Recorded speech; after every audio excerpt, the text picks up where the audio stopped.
সম্মানিত দর্শক, সবাইকে স্বাগত জানাচ্ছি নিটোল টাটা ২১ রাতের আজকের আয়োজনে। আজ আমরা কথা বলছি যুক্তরাজ্যের নির্বাচন নিয়ে এবং যুক্তরাজ্যের নির্বাচনে কি হতে যাচ্ছে তা নিয়ে মোটামুটি একটি আলোচনা করবার চেষ্টা করব। এবং সেই জায়গায় আপনারা আসলে যারা খবরাখবর রাখেন তারা নিঃসন্দেহে জানেন যে এবার কনজারভেটিভ পার্টির বাইরে গিয়ে লেবার পার্টির জিতে যাবার সম্ভাবনা রয়েছে, সেরকম একটি সম্ভাবনা তৈরি হয়েছে। এবং সেখানকার যারা রয়েছেন বা একেবারে যারা ভোটার থেকে শুরু করে সাধারণ মানুষ বা অভিবাসী যারা রয়েছেন তাদের কথাও যদি বলি, তাদের কাছ থেকে পাওয়া বিভিন্ন তথ্য বলছে লেবার পার্টি স্থানীয় নির্বাচনে যেহেতু ভালো করতে পেরেছে, সেখান থেকে তারা এই নির্বাচনও ভালো করতে পারে। কারণ মানুষ যে কনজারভেটিভ পার্টি তার উপর অনেকটা আস্থাহীনতায় ভুগছে নানান কারণে। সেটা একদম জীবনযাত্রার যে ব্যয় বৃদ্ধি সেই কারণে হতে পারে, যে অপরাধের মাত্রা বেড়েছে সেই কারণে, এরকমই নানান তথ্য আমরা পাচ্ছি দূর থেকে হলেও। সেখানে সত্যিকার অর্থে নির্বাচনের শেষেই আমরা ফলাফলটা পেলেই জানবো যে কি হতে যাচ্ছে, সেখানে কি লেবার পার্টি না কনজারভেটিভ পার্টি, এইটা একদম নিশ্চিত হওয়া যাবে। আমরা কথা না বাড়িয়ে আলোচনায় যাব এবং আলোচনার পুরোটা সময় জুড়ে আমি ফেরদৌস আহমেদ থাকছি আপনাদের সাথে। আরও যাদেরকে পেয়েছি আপনাদের সাথে আলাপ করিয়ে দিই। আমাদের স্টুডিওতে উপস্থিত হয়েছেন অধ্যাপক এম শাহিদুজ্জামান, আন্তর্জাতিক সম্পর্ক বিশ্লেষক। সর্বডানে রয়েছেন মাসুদ করিম, জ্যেষ্ঠ সাংবাদিক। এবং আমাদের সাথে ভার্চুয়ালি লন্ডন থেকে যুক্ত হয়েছেন সৈয়দ আনাস পাশা, সম্পাদক সত্যবাণী লন্ডন। আপনাদের তিনজনকে স্বাগত জানাচ্ছি আজকের এই আয়োজনে। সৈয়দ আনাস পাশা, আশা করছি আপনি আমাকে শুনতে পাচ্ছেন। হ্যাঁ জি, সেক্ষেত্রে আপনার কাছ থেকে শুরুতেই জানতে চাই, একদম নির্বাচনের শুরু যদি বলি, যে সেই সবাই ভোট দিবে, সকালটা হয়েছে ৭টা থেকে ভোট, একদম প্রথম প্রাথমিকভাবে সেই আলাপটি একটু শুনতে চাই যে আপনাদের সময় অনুসারে কি হচ্ছে সেখানে, কেমন দেখছেন? জি, আমরা তো আজকেই আমাদের ভোট আপনারা হয়তো জানেন শুরু হয়েছে। এখন সব মতামত জরিপ যেগুলো আছে, global public opinion and data company YouGov এটা বলছে, এবং আমরাও দেখতে পাচ্ছি যে বিশাল সংখ্যাগরিষ্ঠতা নিয়ে লেবার পার্টি হয়তো ক্ষমতায় আসছে এবার। তো এই সংখ্যাগরিষ্ঠতা টনি ব্লেয়ার গভর্নমেন্টের পরে লেবার পার্টির টনি ব্লেয়ার গভর্নমেন্টের চেয়েও বেশি সংখ্যাগরিষ্ঠতা নিয়ে আসবে বলা হচ্ছে। শুধু তাই না,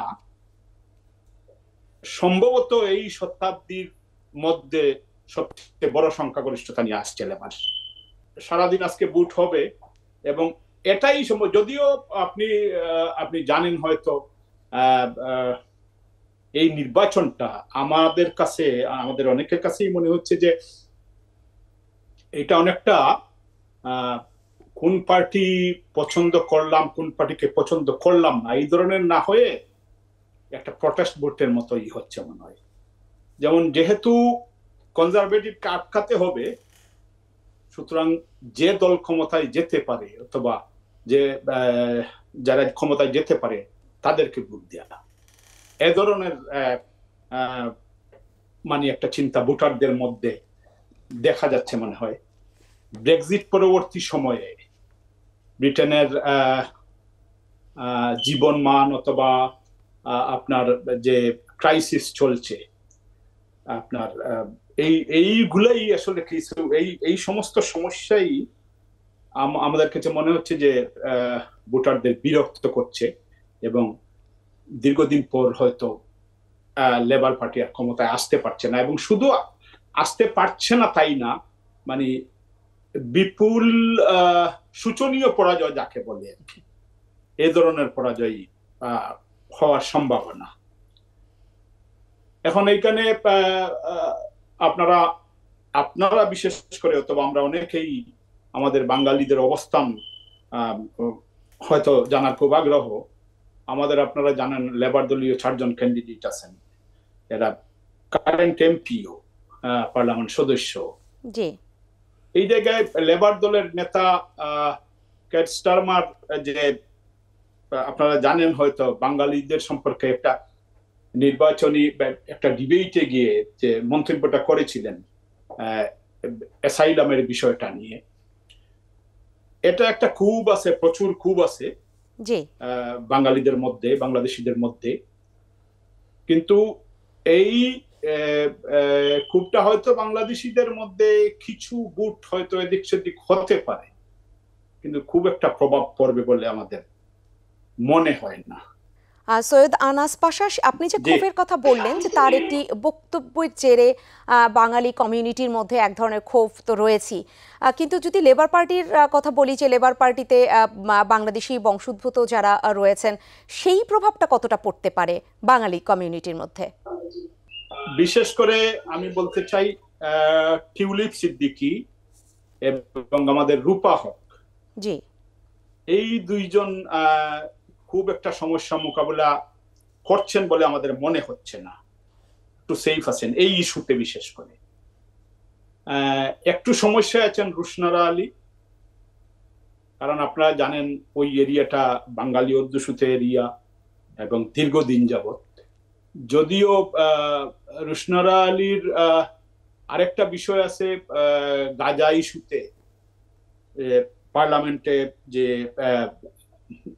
ডিবেটটা হয়েছিল ভোটাভুটি, ওই জায়গায় উনি বিরত ছিলেন ভোট দিতে ফিলিস্তিনের ইস্যুতে।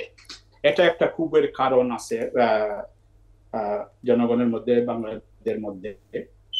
এইটা একটা কিছুটা সমস্যা মোকাবিলা ওনাকে করতে হচ্ছে। আর ওনার নেতা কেয়ার স্টারমারের যে মন্তব্য, এটা নিয়ে তো আছেই। তো আলটিমেটলি আমাদের ধারণা শেষ পর্যন্ত হয়তো উনি জিতে আসবেন, কিন্তু একটু কষ্ট করতে হচ্ছে তাকে। সে তুলনায় সেক্ষেত্রে সৈয়দ আনাস পাশা, আপনি আমাদের সাথে রয়েছেন, আমরা আপনার কাছে আবারও আসব এবং ধাপে ধাপে শুনবার চেষ্টা করব সেখানকার জনমত জরিপে কতটা এগিয়ে থাকছে লেবার পার্টি না কনজারভেটিভ পার্টি, এবং সত্যিকার অর্থে আস্থাহীনতার জায়গাটাই বা কতটা পিছিয়ে গেল একদম সেই বর্তমান যে যারা ছিল ক্ষমতায় সেই কনজারভেটিভ পার্টি। আমাদের স্টুডিওতে উপস্থিত রয়েছেন অধ্যাপক এম শাহিদুজ্জামান। আপনার কাছে আসতে চাই, যে কথাগুলো আমরা সৈয়দ আনাস পাশার কাছ থেকে একদম শুরুতে একটু শুনবার চেষ্টা শুনলাম, সেখানে আমি শুরুতেই রুশনারা আলীর ব্যাপারটা একটু আসি, যে উনি বললেন যে টিউলিপের ওই ধরনের কোনো সমস্যা হবে না, যেটা একদম লেবার পার্টির নেতা যেটা বলেছেন নির্বাচনী বক্তব্যে, সেই প্রভাবটা বাঙালি কমিউনিটির মধ্যে যতটা পড়েছে টিউলিপের মধ্যে পড়বে না, রুশনারা আলীর ক্ষেত্রে পড়তে পারে। এবং আরেকটি ইস্যু উনি বলেছেন, গাজা ইস্যুতে উনি ভোট দেয়া থেকে বিরত ছিলেন। আপনিও তেমনভাবে মনে করছেন কিনা? বোধহয় আমি তো মনে হয় যেন ব্রিটিশ পলিটিক্সের যে সাইকোলজি, সেটার সাথে মানানসই হয়ে চলা বাস্তববাদী ছিল। সেদিক থেকে টিউলিপ আর অন্য আরেকজন তারা ঠিকই তাদের স্বার্থ রক্ষা করেছে। তবে রুশনান আলী আমার মনে হয় আরও পুরনো এমপি হওয়াতে তিনি একটু সাহসী ভূমিকায় অবতীর্ণ হতে চেয়েছে।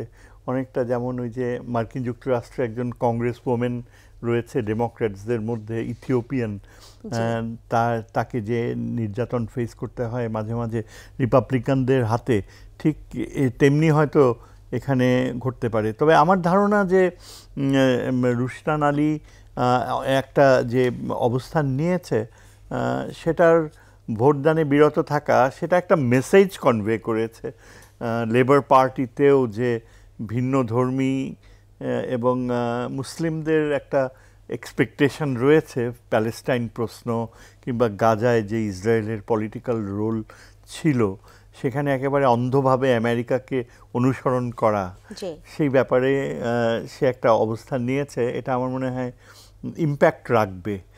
আমার ধারণা যে বাঙালি পপুলেশন যারা, তারা এটাকে খুব একটা নেগেটিভ চোখে দেখবে বলে আমার মনে হয় না।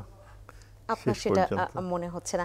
একদম শুরুর আলোচনায় আসি, যে কারণগুলোতে কনজারভেটিভ পার্টি এই 14 বছর টানা থাকার পরে তারপর তাদের ব্যাপারে আস্থাহীনতা তৈরি হলো, সেটা কি সেই ব্রেক্সিট পরবর্তী যে ইস্যুগুলো তৈরি হয়েছে, অর্থনীতির একদম দুরবস্থা তারা তো তাই মনে করছে, কারণ তারা মনে করছে তাদের জীবন যাত্রার যে ব্যয় সেটা অত্যধিক বৃদ্ধি পেয়েছে, বিশেষ করে তারা আরও মনে করছে অপরাধের মাত্রা বৃদ্ধি পেয়েছে।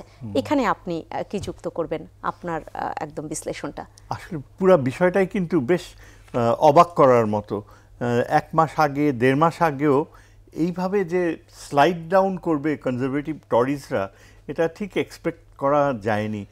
আগে গত 2 বছর যে ঋষি সুনাক বেশিরভাগ সময় তিনি প্রধানমন্ত্রী ছিলেন, অনেক বেশি নির্ভরশীলতা ছিল চ্যান্সেলর অফ দ্য এক্সচেকারের উপরে, যিনি প্রধান অর্থমন্ত্রী ছিলেন যিনি, এবং তার অবস্থান এত সুদৃঢ় ছিল ফিনান্স ম্যানেজ করার ক্ষেত্রে যে তখন চিন্তাই করা হয়নি যে ঋষি সুনাক হঠাৎ করে একেবারে পাহাড়ের চূড়া থেকে এভাবে পড়ে যাবে। এবং যখন মে 30-এ পার্লামেন্ট ডিসলভ করা হলো, তখন খুবই দ্রুত গতিতে দেখা গেল যে টরিজদের মধ্যে অত্যন্ত শ্রদ্ধেয় সিনিয়র যেসব যারা টরি পার্টির মূল্যবোধ আপহোল্ড করে থাকে তারা আস্তে আস্তে দল ত্যাগ করা শুরু করলো, এবং এটা মানে খুবই আশ্চর্যজনক মনে হলো। আর ঋষি সুনাক কিন্তু তিনি ব্যক্তিজীবনে অত্যন্ত ধনী, তার পক্ষে র্যাডিক্যাল কিছু পদক্ষেপ নেওয়াটা হয়তো অসম্ভব কিছু ছিল না। আমার কাছে যেটা সন্দেহ হয় যে চ্যান্সেলর অফ দ্য এক্সচেকার তার ব্যক্তিত্ব এত ডমিনেট করতো ঋষি সুনাককে যে এই যেসব ক্ষেত্রগুলোতে আপনার তার কোল্যাপস করতে যাচ্ছে টরিজরা, হাউজিং, এমপ্লয়মেন্ট এবং তারপরে আপনার মেডিকেল, এগুলো সবই তো মূল ইস্যু জীবিকা নির্বাহের। এবং সেখানে আমরা দেখি যে এই চ্যান্সেলর অফ দ্য এক্সচেকার কিন্তু গত 2 বছরে ফিনান্সিয়াল ডিসিপ্লিন আনার ব্যাপারে তিনি অনেক বেশি কমিটেড ছিলেন।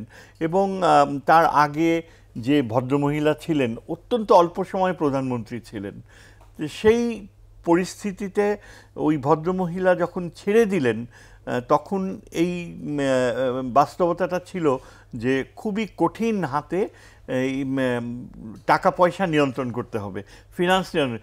সেটা করতে যে এইরকম একটা পরিণতি হবে যে কস্ট অফ লিভিং, হাউজিং এগুলো সব এমনভাবে বৃদ্ধি পাবে। এখন দেখা যাচ্ছে যে চ্যান্সেলর অফ দ্য এক্সচেকার কিন্তু একটু টু শব্দ করছে না, তার কিন্তু খুব একটা ডমিনেটিং, বলা হতো যে ঋষি সুনাকের সাকসেসর সে হবে, সে একেবারেই ব্যাকগ্রাউন্ডে চলে গিয়েছে। তারপরে আপনার আরেকটা ঘটনা ঘটে, হোম সেক্রেটারি যে সিউ, তার নামটা ছিল সুয়েলা ব্রেভারম্যান, একজন মানে ভারতীয় বংশোদ্ভূত, এবং তাকে এর আগে পদচ্যুত করা হয়েছিল যে ভদ্রমহিলা।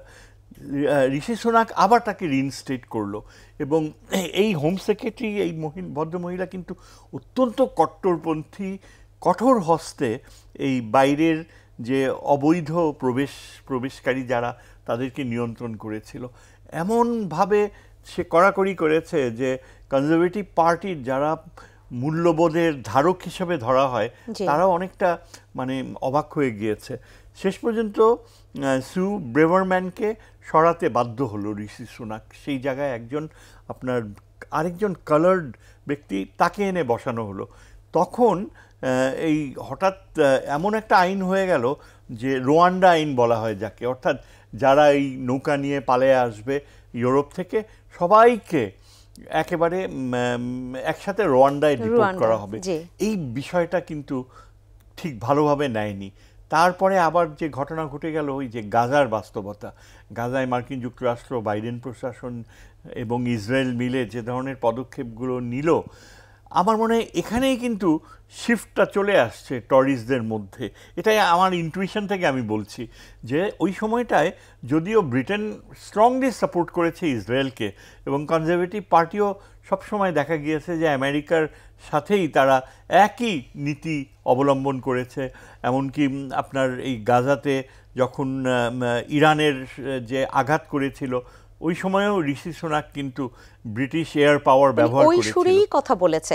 আপনি সেটা বললেন। হ্যাঁ, এখানে যে আমরা দেখি যে ব্রিটিশ মূল্যবোধ কনজারভেটিভ পার্টিতে তারা মনে হয় ঋষি সুনাককে দেখতে পেল যে মানবতার ক্ষেত্রে তার অতিমাত্রায় বাস্তববাদী, এবং তিনি যে প্যালেস্টাইন প্রশ্নে ব্রিটেনের যে একটা বড় মাইনরিটি রয়েছে সাউথ এশিয়ান, তাদের চিন্তাধারার বিপক্ষে তিনি চলে গেলেন। অনেকটা বলা যায় যে মোদিবাদী চিন্তাধারা, যেটা আর কি ইসরায়েলের সমর্থন দেয়া, এই পথে তিনি চলে গেলেন। তারপর থেকেই কিন্তু আমি লক্ষ্য করি তার ডিক্লাইনটা শুরু হয়ে তাহলে গেছে। কি ওখানকার জনসাধারণ তাকে আসলে অনেকটা কট্টর ভেবে বসলেন কিনা, এই আলাপটা নিয়ে আমি একটু সেটাই। পরে আসতে চাই, আপনার কাছ থেকেই শুনবো। অনেকক্ষণ বসিয়ে রেখেছি মাসুদ করিমকে। মাসুদ করিম, আপনার কাছেও শুনতে চাই একই জায়গায় আপনি যদি আপনার বিশ্লেষণটা শুরুতে তুলে ধরেন যে কিভাবে দেখছেন যে কনজারভেটিভ পার্টির একটু পিছিয়ে যাওয়া, যে আস্থাহীনতা শব্দটা তাদের ব্যাপারে এখন খুব বেশি ব্যবহার করা হচ্ছে, কেন জনমত জরিপে পিছিয়ে গেল কনজারভেটিভ পার্টি? ধন্যবাদ। এখানে ব্রিটিশ কমন সভা বা নিম্নকক্ষের যে নির্বাচন হচ্ছে, এই নির্বাচনে 650টা মতো আসন আছে এবং 326টা আসনে যারা বিজয়ী হবে তারা মেজরিটি এবং তারা সরকার গঠন করবে। এবং এখন পর্যন্ত জনমত জরিপ বা যেটা আমাদের আনাস পাশা ভাই বললেন যে সব কিছু মিলে জনমত জরিপগুলিতে অ্যাটলিস্ট 20% এগিয়ে আছে যে যেটা দল labour party labour party 40 point পেয়েছে তারা। হ্যাঁ, তারা অনেক এগিয়ে আছে। তো এইসব দিক থেকে বোঝাই যাচ্ছে যে টরি পার্টি তারা খুব একটা সুবিধাজনক অবস্থায় নাই, যদিও লং টার্ম তারা ক্ষমতায় 14 বছর আপনি বললেন।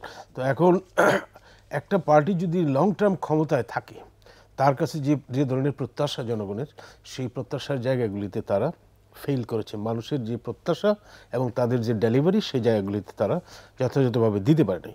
সেকেন্ড হলো যে লেবার পার্টি যে ইস্যুটাতে, বা লেবার পার্টি বলছি, কনজারভেটিভ পার্টি, টরি পার্টি যে ইস্যুটাতে ক্ষমতা এসেছিল, তার একটা মেজর ইস্যু ছিল ব্রেক্সিট। তারা বলতেছিল যে ব্রিটেনের প্রাইড হবে এটা, যে তারা এটা ইউরোপিয়ান ইউনিয়ন থেকে বেরিয়ে এসে তারা একটা টিপটপ এবং অনেক বেশি ভালো, কারণ ইউরোপিয়ানরা, বিশেষ করে ইস্ট ইউরোপিয়ানরা, কিন্তু এই সিদ্ধান্ত নিয়েও তো আসলে অনেক কথা রয়েছে। হ্যাঁ, তারা যখন তাদের যেই আসলেন Brexit, তখন সেখানে একটা জাতীয়তাবাদী, উগ্রবাদী, কনজারভেটিভ মনোভাবকে উস্কে দিয়ে ওনারা ক্ষমতা এসেছিলেন, কিন্তু দেখা যাচ্ছে যে সেটা তারা পারেন নাই।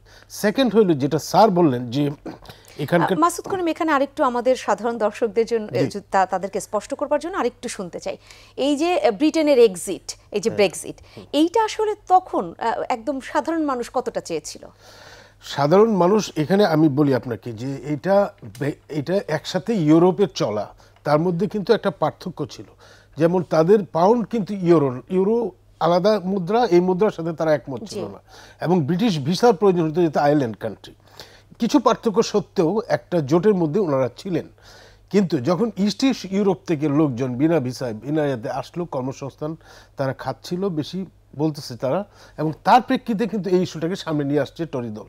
এবং তারা বলছে যে এই ইস্যুটার ফলে আমাদের ব্রিটিশ মানুষ খুব বেশি জব তৈরি করতে পারছে না, বেশিরভাগ জব ইস্ট ইউরোপিয়ানরা ছোট থেকে বড় কাজগুলি পেয়ে যাচ্ছে, সুতরাং এটা আমাদের আলাদা করে ফেললে আমরা অনেক এগিয়ে যাব। না, তারা তো এই লোভনীয়, আপনি যেটা বললেন যে সেই টরি পার্টি তারা একটা লোভনীয় ব্যাপার তুলে দিলেন মানুষের সামনে, সেখানকার মানুষের সামনে, যে তারা আসলে অনেক বেশি, তাদের ক্ষেত্রটা আরো যদি বলা যেতে পারে যে অনেক বেশি অপরচুনিটি তাদের জন্য মিলবে, কিন্তু তখন কি সেইটা সত্যিকার অর্থে তারাও লুফে নিয়েছিলেন? এটা তারা লুফে নিয়েছিল। আরেকটা তারা বলছে যে এখানে যারা ব্রিটিশরা, যেমন ধরেন ওনারা খুব টিপটপ লাইফ পছন্দ করে, খুব পরিষ্কার পরিচ্ছন্ন, এই সেই, হ্যাঁ, পশ লাইফ, কিন্তু ওরা এসে ইংল্যান্ড শহর নোংরা করে ফেলতেছে, ইস্ট ইউরোপিয়ানরা এসে।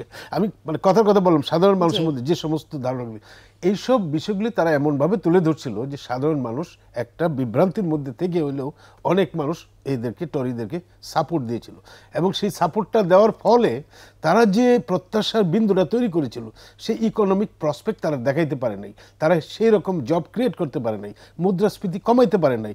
সবচেয়ে বড় কথা, যিনি ঋষি সুনাক প্রাইম মিনিস্টার, উনি ফাইন্যান্স মিনিস্টার ছিলেন, স্যার বললেন যে বলেছে যে এটা একটা ম্যাজিক ফাইন্যান্স মিনিস্টার, সুতরাং তাকেই প্রাইম মিনিস্টার করলে ব্রিটিশ একেবারে দেই করে উপরে উঠবে। কিন্তু দেখা যাচ্ছে যে সাধারণ মানুষের মধ্যে সেই ধরনের কিছুই তিনি করতে পারেন নাই। তো এই সমস্ত বিষয়গুলি যখন এসে গেছে, তখন ব্রিটেনের পলিটিক্স তো এটা স্বাভাবিক যে সাধারণ মানুষ এখন তাদেরকে আর চাচ্ছে না। বিশেষ করে এই যে জেরেমি করবিন ছিলেন ওদের লিডার, এই যে লেবার দলের, এখন তো স্টারমার, হ্যাঁ, তো উনি এখন ডেফিনেটলি তিনি প্রাইম মিনিস্টার হবেন, এবং সেটা অবশ্যই বোঝা যাচ্ছে যে ইমিগ্রেশন পলিসির ক্ষেত্রে আমাদের দেশের যেসব প্রার্থীরা আছেন তারা অবশ্যই জিতবেন ডেফিনেটলি লেবার দলের, কারণ তাদের কোনো সমস্যা হবে না, তারা বেশ পপুলার, বেশ টিউলিপ, সিদ্দিক, রূপা অক্তবুল্লিন, আমার ধারণা রুশনারা আলীও জিতবেন, কারণ এটা বাঙালি অধ্যুষিত এলাকা, তো সেখানে বাঙালিদের কাছে এই ইস্যু কোনো, এটা আরো ভালো পপুলার উনি, এটা আরো পপুলার। তো সেখানে একটু শুনতে চাই আপনি, যেহেতু আমরা নারীদের নামই এখানে উচ্চারণ করলাম, সেই প্রার্থীদের মধ্যে 9 জন নারী রয়েছেন, তার মধ্যে 8 জনই, আমি যদি ভুল না করে থাকি, 8 জনই লেবার পার্টি প্রার্থী। সেই জায়গায় কতটা সাড়া মিলতে পারে? আমার তো ধারণা ওনারা তো পাশ করছেন প্রমাণিত, এবং ওনারা তো খুবই পপুলার নারী প্রার্থী হইলেও, ওনারা তো নারী প্রার্থী, এটা তাদের জন্য একটা পজিটিভ যে তারা এখানে নারীর ক্ষমতায়নের কথাই বলেন, বা যে সমস্ত ইস্যুগুলো ওখানে হেলথের কথা বলেন। রুশনারা আলী তো একটা ছায়া মন্ত্রীও ছিলেন, সুতরাং লং টাইম উনি আছেন এবং সেখানে মানুষ তো তাকে পছন্দ করছে। সুতরাং আমি তো, আমার ধারণা যে আমাদের 4 জন প্রার্থী, বা আপনি 8 জনের কথা বলেন, 8 জনের অবস্থা আমি জানি না, যে 4 জন এখন আসেন, মানে এখানে তো 2 রকম, একটা হলো হোল্ড করে আসেন যারা, আর একটা হলো গেইন করা। গেইনের খবরটা আমি জানি না, সেখানে গ্রাউন্ড রিয়ালিটি বলতে পারবো, কিন্তু যারা এই মুহূর্তে পাওয়ারে আছেন, যে 4 জন এমপি, তারা ডেফিনেটলি আবার ইলেকশনে জিতে আসবেন, সেই ধরনের খবর কিন্তু আমরা পাচ্ছি। এবং নতুন যারা প্রার্থী হয়েছেন সেখান থেকেও 2-4 জন বাঙালি জিতবেন বলে আমার ধারণা। মন্ত্রিসভায় জায়গা পাওয়ার কথা যদি বলি, সেটাও কতটা সম্ভাবনা রয়েছে? এই বাংলাদেশি বংশোদ্ভূত যারা প্রার্থী রয়েছেন তাদের সেই আলাপ নিয়েও ফিরতে চাই, এবং বাংলাদেশি কমিউনিটির যে বিক্ষোভটা হয়েছিল, সেই বিক্ষোভটা আসলে কতটা জোরালো ছিল সেটাও একটু জেনে নিতে চাই, কারণ তাহলেই বোঝা যাবে তার প্রভাবটা কতটা পড়তে যাচ্ছে এই নির্বাচনে। আপনারা রয়েছেন, এমনকি লন্ডন থেকে সৈয়দ আনাস পাশাও আমাদের সাথেই যুক্ত রয়েছেন। বিরতি শেষ করে ফিরছে। সম্মানিত দর্শক, নিটোল টাটা 21 রাতে সময় হয়েছে একটা ছোট্ট বিরতির শেষে আমরা আবারও এই ব্রিটেনের নির্বাচন নিয়ে কথা বলবো। নিঃসন্দেহে আমাদের সাথেই থাকবেন।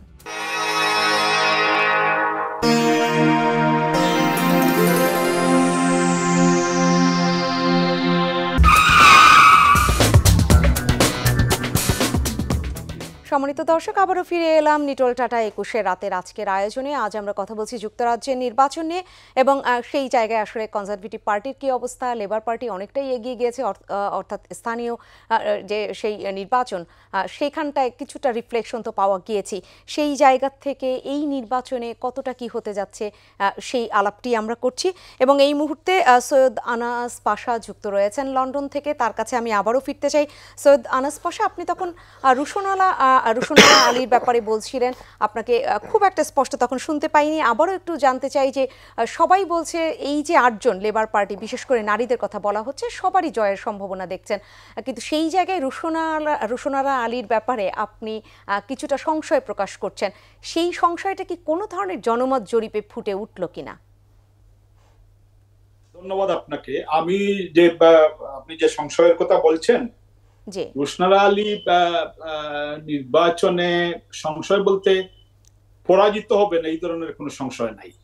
উনি নির্বাচিত হবেন, কিন্তু একটু ফাইটটা তাকে খুব দিতে হচ্ছে আর কি, কারণ অন্যান্য এরিয়ার তুলনায় এখানে বাঙালি সংখ্যা বেশি। আপনি জানেন বাঙালি অধ্যুষিত এরিয়া, এইখানে বাংলাদেশের রাজনৈতিক দলগুলোর নেতাকর্মীরাও আছেন।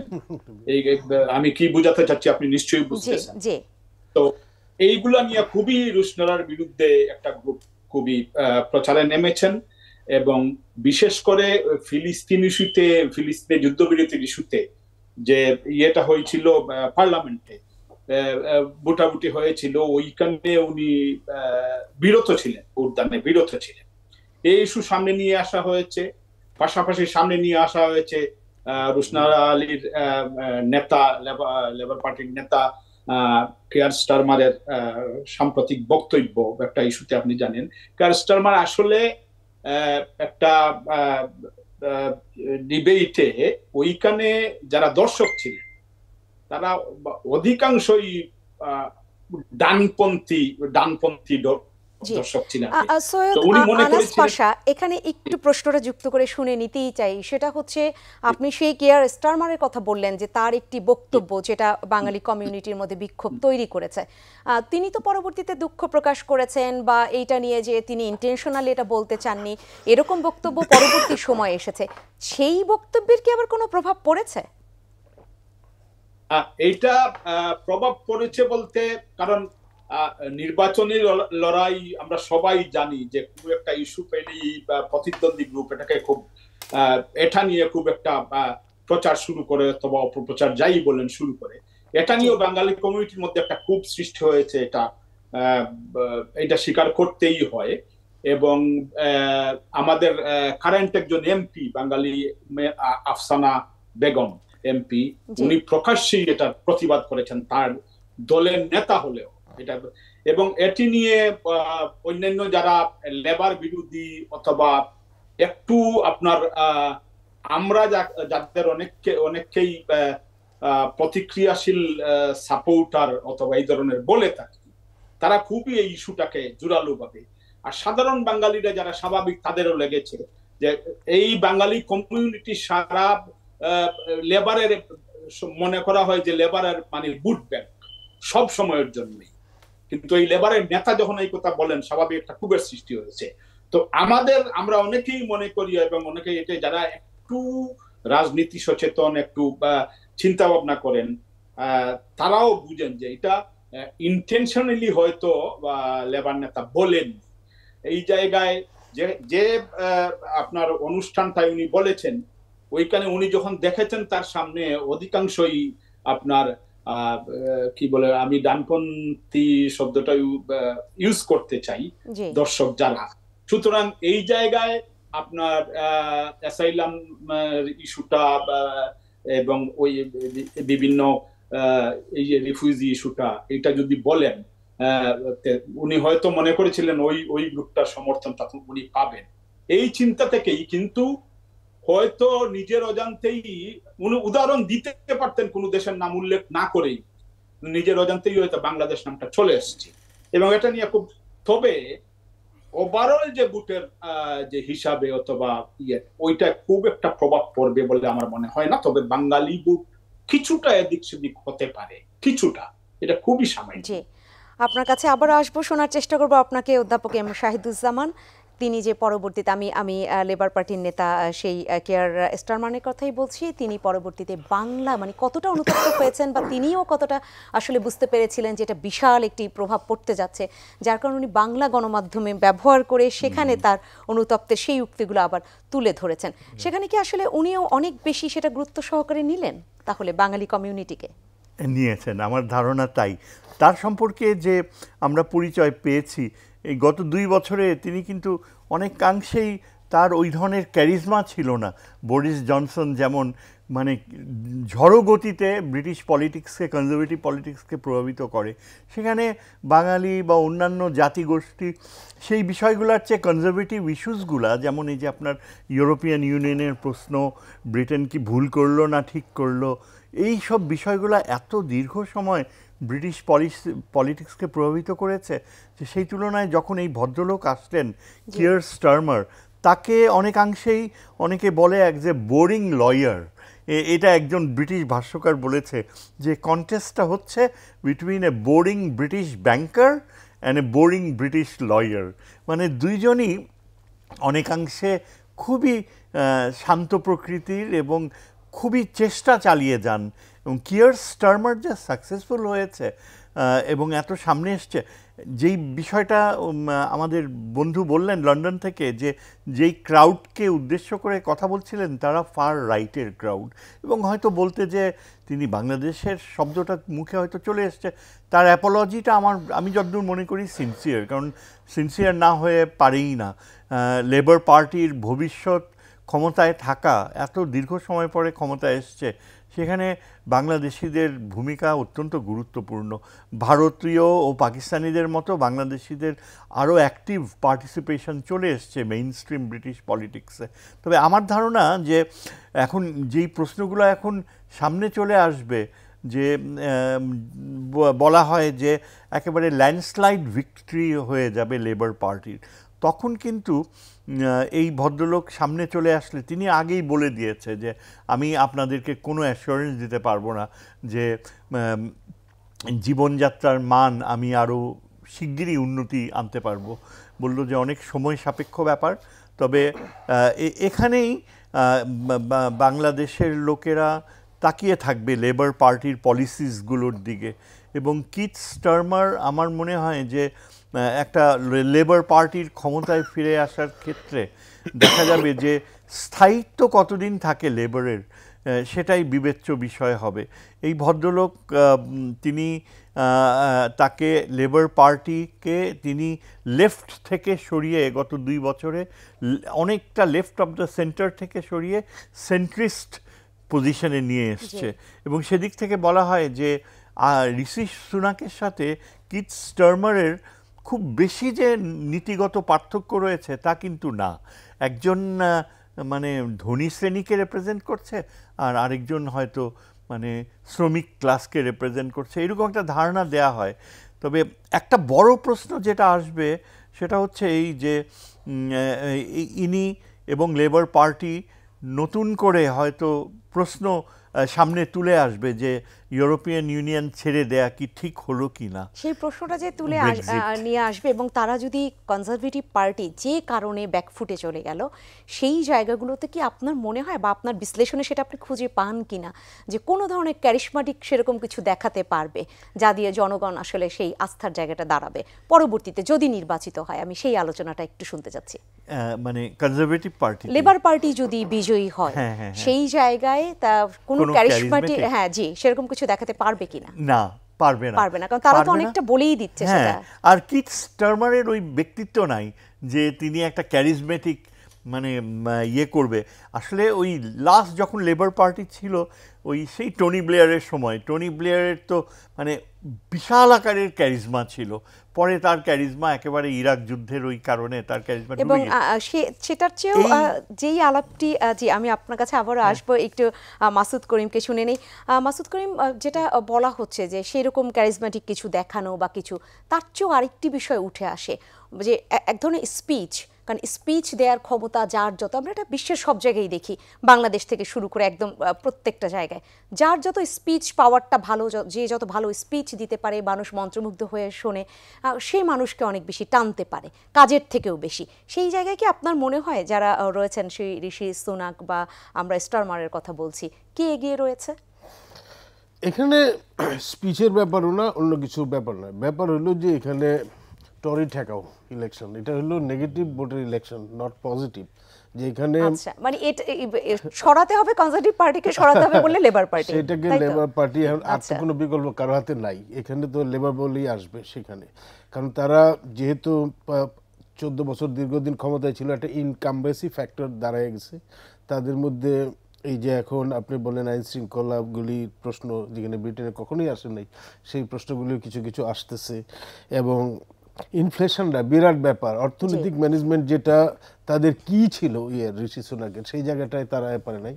আর সবচেয়ে বড় কথাটা হলো যে গ্লোবাল সিচুয়েশনে, বিশেষ করে ইউক্রেন বা গাজা বলেন বা বৈশ্বিক যতগুলি মানদণ্ড, সেখান থেকে তারা যে পজিশনগুলি নিচ্ছে সেগুলি কিন্তু ব্রিটেনকে কোনো অবস্থাতেই বেনিফিট দিচ্ছে না।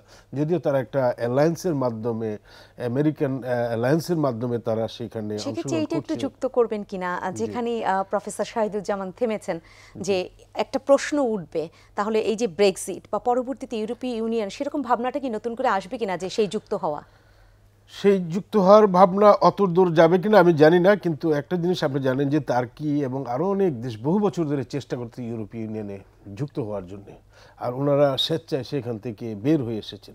এবং ইউরোপীয় ইউনিয়নে এখন তাদের তো একটা বিরাট ভূমিকা ছিল, তারা সেখান থেকে চলে আসে। গ্লোবাল লিডারশিপে তো তারা এখন সেরকম নাই, এখন তো তাদেরকে behind United states of America, তার বাইরে তার যাওয়ার আর কোনো সুযোগই নেই। ইউরোপিয়ান যে আইডেন্টিটি, সেই আইডেন্টিটি তারা বেরিয়ে এসেছেন। এবং গ্রেট ব্রিটেন যেটা বলা হয় যে একটা বিরাট ঐতিহ্য, যে বিশ্বে কখনো ব্রিটিশ সূর্যের অস্তমিত হয় নাই, সেই ঐতিহ্য কিন্তু স্তিমিত হয়ে এসেছে।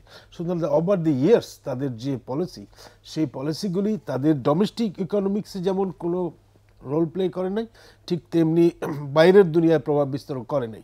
তো এখন ইট ডিপেন্ডস অন সামনের দিনে লেবার দল ক্ষমতা আসলে তারা ফরেন পলিসিটা কিভাবে নিয়ে যায়, মোর অপরচুনিটি তারা কিভাবে সৃষ্টি করবেন, সেখানে গ্রোথ কিভাবে তারা করবেন, এবং সবচেয়ে বড় ব্যাপারটা হলো ডিস্ট্রিবিউশন পলিসিটা তারা কি নেবেন, সেটা নিশ্চয়ই ক্ষমতার মানে ইলেকশনটার পরে, সাথে সাথে তো ভোট কাউন্টিং, তারপরে হয়তো পার্লামেন্ট গঠনের পরে তারা ফার্স্ট 90 ডেজে তারা কি ক্র্যাশ প্রোগ্রাম নিচ্ছেন এবং তার মাধ্যমে কোনো চমক থাকে কিনা, এবং এখানে একটা দিক একটা সুবিধাজনক আছে যে গভর্নমেন্টটা সম্ভবত স্টেবল হবে, জি। কারণ তাদের একটা মেজরিটি এবং থাকবে। সেই জায়গাটায় আপনি যে তারা আসলে কি ধরনের পলিসি নিবে, যাবে, কোন ধরনের চমক আছে কিনা, সেই জায়গায় একটু সৈয়দ আনাস পাশা আপনাকে শুনতে চাই, আশা করছি শুনতে পাচ্ছেন।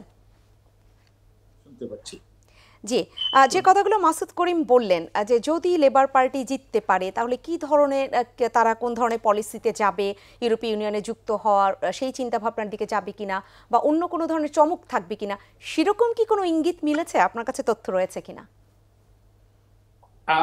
আমার মনে হয় যে খুব তাড়াতাড়ি খুব বড় একটা কিছু আশা করা ঠিক হবে না ভোটারদের, এবং কেউ করছে বলেও আমার কাছে মনে হয় না। কারণ ইউরোপীয় ইউনিয়ন থেকে বেরিয়ে আসার পর, মানে ব্রেক্সিটের পর এটা যে আবার ফেরত যাওয়া অথবা কিছু করা এত খুব সহজ হবে বলে মনে হয় না। এটা অদূর ভবিষ্যতে হবে কিনা আমি জানি না। তবে যেহেতু বিপুল সংখ্যাগরিষ্ঠতা নিয়ে লেবার পার্টি দীর্ঘদিন পর ক্ষমতায় আসবে, স্বাভাবিক কারণেই তো লেবার পার্টি চাইবে যে একটা নতুন কিছু পরিবর্তন অথবা কিছু চমক দেখাতে পারে কিনা।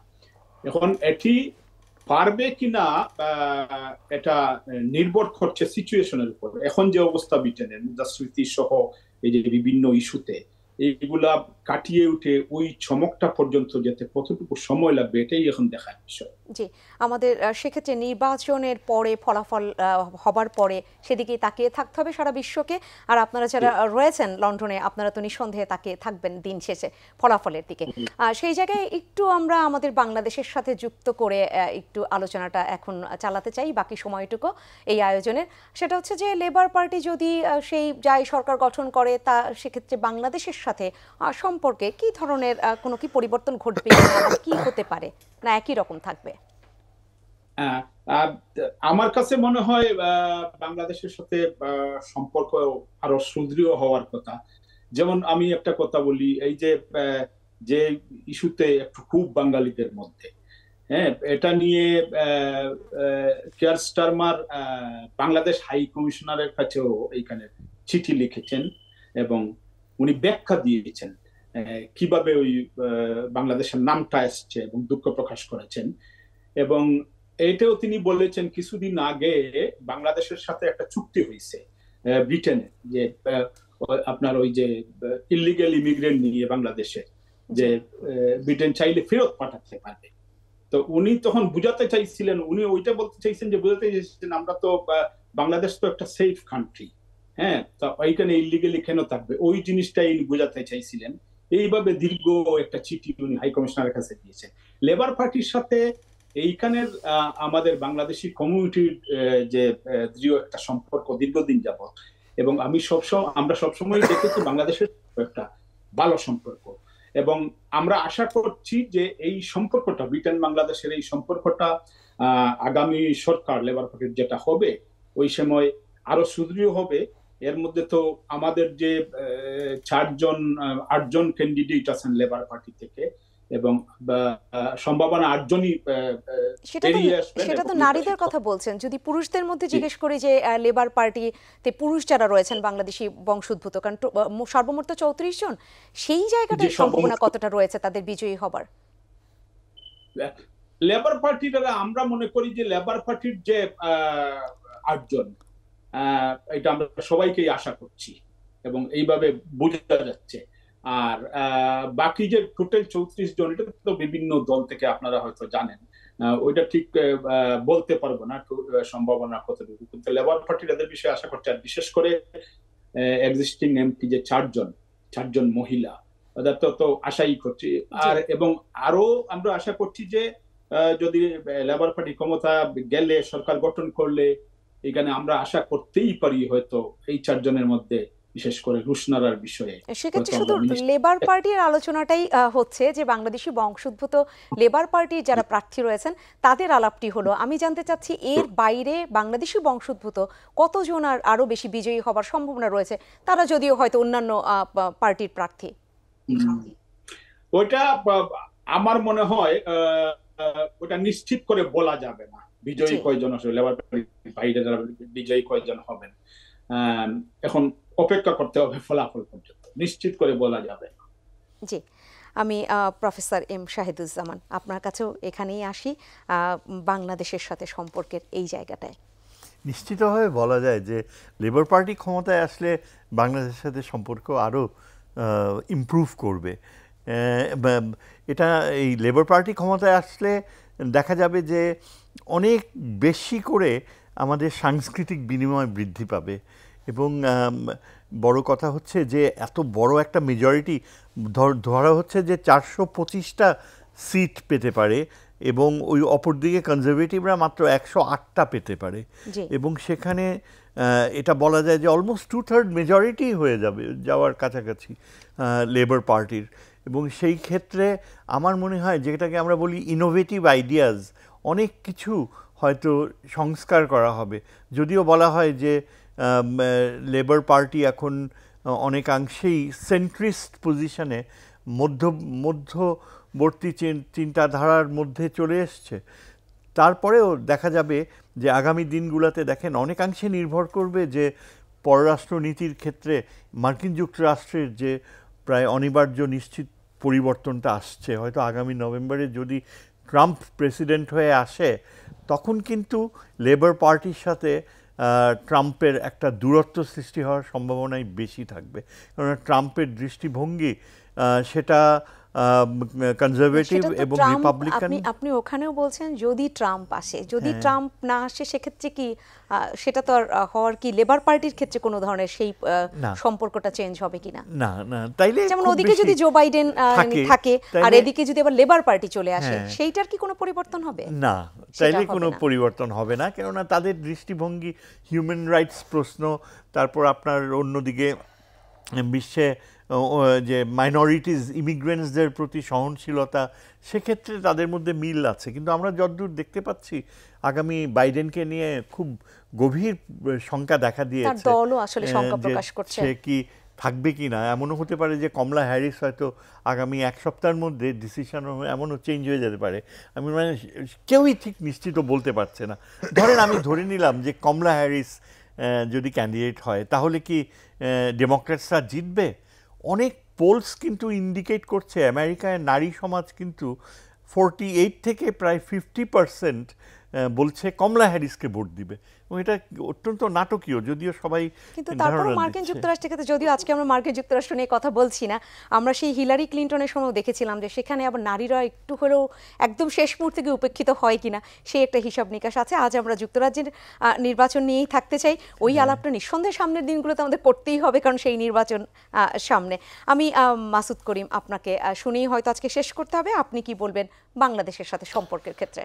ধন্যবাদ। বাংলাদেশের সাথে সম্পর্ক, যে ফরেন পলিসি বাংলাদেশের ব্যাপারে, এটা মোটামুটি দুই পার্টিরই একই আছে। টরি দলই বলেন আর লেবার দলের দিকে ভালো যে বাংলাদেশি যারা কমিউনিটি আছে 500,000 আমরা বলি, আমার ধারণা এটা আরো বেশি, সেকেন্ড জেনারেশন থার্ড জেনারেশন পর্যন্ত বাংলাদেশি এখানে ব্রিটিশ নাগরিক আছেন যারা এই যে বাংলাদেশি সম্প্রদায়, তো তারা এটা একটা বিরাট ফ্যাক্টর। সো সেই দিক থেকে লেবারের সাথে সম্পর্কটা রাজনৈতিক দিক থেকে তো খুবই ভালো, সেই দিক থেকে তো একটু বেটার হওয়ার সম্ভাবনা আছে। কিন্তু যেটা আমি বলবো যে এই যে লাস্ট মোমেন্টে এই যে এর সাথে ঋষি সুনাকের সরকারের সময় যে চুক্তিটা হলো যে অবৈধ বাংলাদেশিদের ফেরত আনবে বাংলাদেশ 2 লাখের মতো, এই চুক্তিটা আমার মনে হয় যে ওদের সোসাইটিতে বাংলাদেশি জনগণের খুব কদর আছে, কিন্তু সরকারের দিক থেকে ওরা এগুলো ঠেলে দিতে চায়। কারণ এখানে এই যে কারি ইন্ডাস্ট্রি বলেন, যতগুলো ইন্ডাস্ট্রি সব বাংলাদেশিরা করে, ইন্ডিয়ান রেস্টুরেন্ট লাগে আসলে বাংলাদেশি। সুতরাং এই দিক থেকে বাংলাদেশিদেরকে যত বেশি সহানুভূতি দেখাবে সেক্ষেত্রে সম্পর্কটা আরও দৃঢ় হওয়ার সম্ভাবনা আছে। যেটা উনি বলেছেন ওনাদের দলের নেতা, সেটা যদি উনি মিন না করে থাকেন এবং উনি যদি জিনিসটা থেকে সরে আসেন এই ধরনের পলিসি থেকে, তাহলে বাংলাদেশের সাথে সম্পর্কটা আরও বেশি হবে। আর সেকেন্ড যেটা হলো যে ইনভেস্টমেন্টের ব্যাপারটা, ব্রিটিশ ইনভেস্টমেন্ট আমাদের দেশে প্রচুর, সুতরাং ওনাদের যে ইকোনমি যদি রাইজ করতে হয়, গ্লোবালি ইনভেস্টমেন্ট বাড়াইতে হবে, ব্যবসা বাণিজ্য বাড়াইতে হবে, এবং এগুলি বাংলাদেশ সাউথ এশিয়ার মধ্যে বাংলাদেশ একটা স্টেবল কান্ট্রি, সে অর্থে তারা নিশ্চয়ই চেষ্টা করবে বাংলাদেশের সাথে ব্যবসা বাণিজ্য বিনিয়োগ বাড়ানো। শেষ করব সৈয়দ আনাস পাশা, আপনাকে একদম 30 সেকেন্ড একটু শুনতে চাই। সেটা হচ্ছে যে এর আগে আমরা ঋষি সুনাকের ক্ষেত্রে যেটা দেখলাম যে মেয়াদ পূর্তির আগেই আসলে নির্বাচনের ঘোষণা এসেছে, সেরকম সম্ভাবনা সামনের দিনগুলোতে রয়েছে কিনা? কারণ লেবার পার্টি আসলে কতটা পারবে সেই জায়গাটায় যদি বিজয়ী হয়? জি, ধন্যবাদ আপনাকে। আমরা তো আশা করতেছি এবং আপনারা দেখতে পাচ্ছেন যে বিশাল একটা সংখ্যাগরিষ্ঠতা নিয়ে লেবার পার্টি ক্ষমতায় আসবে। তো আমার মনে হয় এ ধরনের সম্ভাবনা খুব ক্ষীণ যে মেয়াদ পূরণের আগে যে হয়তো এমন কোন সংকট সৃষ্টি হলে ইনার লেবার পার্টির নেতৃত্বের চেঞ্জ হতে পারে, অথবা কিন্তু পুরো যে মেয়াদ পূর্তির আগেই আবার নির্বাচন, এ ধরনের সম্ভাবনা খুব একটা দেখছি না এই মুহূর্তে। অর্থাৎ জনগণ সেক্ষেত্রে আস্থা হয়তো রাখবে, সেটাই আপনি বলছেন। আর যে অনেক বছর পর যেহেতু তারা আসছে, তাদেরকে সেই করবার যে সুযোগ সেটাও হয়তো জনগণ দিবে, আমরাও তেমনটা প্রত্যাশা করি। আপনাকে অসংখ্য ধন্যবাদ জানাচ্ছি সৈয়দ আনাস পাশা, আপনি লন্ডন থেকে যুক্ত হয়ে আমাদেরকে বেশ কিছু মূল্যবান তথ্য দিয়েছেন। আবারও আপনাকে অসংখ্য ধন্যবাদ। ধন্যবাদ আপনাদের। জি, প্রফেসর এম শাহিদুজ্জামান, আপনাকেও সেই সাথে অসংখ্য ধন্যবাদ জানাচ্ছি, এবং মাসুদ করিম, আপনাকেও অসংখ্য ধন্যবাদ জানাচ্ছি আজকে আমাদেরকে সময় দেওয়ার জন্য। সম্মানিত দর্শক, ২১ রাতের আয়োজন এখানেই শেষ করতে হচ্ছে। আজকে ব্রিটেনের নির্বাচন নিয়ে আমরা আলোচনা করলাম, কারণ সেই জায়গায় আমাদের দেশেরও একটি বিশাল সংখ্যক মানুষ সেখানে রয়েছেন, আমরা বাঙালি কমিউনিটি বলি, এবং সেই বাঙালি কমিউনিটি নিয়ে নানা ধরনের আলোচনা তো ছিলই। আমাদের আজকের এই আয়োজনেও সেই আলোচনা ছিল। সেই জায়গা থেকে নির্বাচনের ফলাফল কী হতে যাচ্ছে সেটা নিঃসন্দেহে আমরা সবাই তাকিয়ে থাকব, এবং সেই নির্বাচনের ফলাফল আসলে যদি সত্যিকার অর্থে যেভাবে ভাবা হচ্ছে, জনমত জরিপ বা অন্যান্য আরও যে সম্ভাব্য যে দ্বারগুলো উন্মোচিত হয়েছে, লেবার পার্টি ক্ষমতায় আসে, তাহলে বাংলাদেশের সাথে সম্পর্ক বলছেন আজকে সম্মানিত অতিথিরা যে আরও ভালো হবে। সেই সম্ভাবনা থেকে, সেই ইতিবাচক যে আলোচনা, সেখান থেকে আজকে আমরা আয়োজনটা শেষ করতে চাচ্ছি। সবাই ভালো থাকবেন, শুভরাত্রি।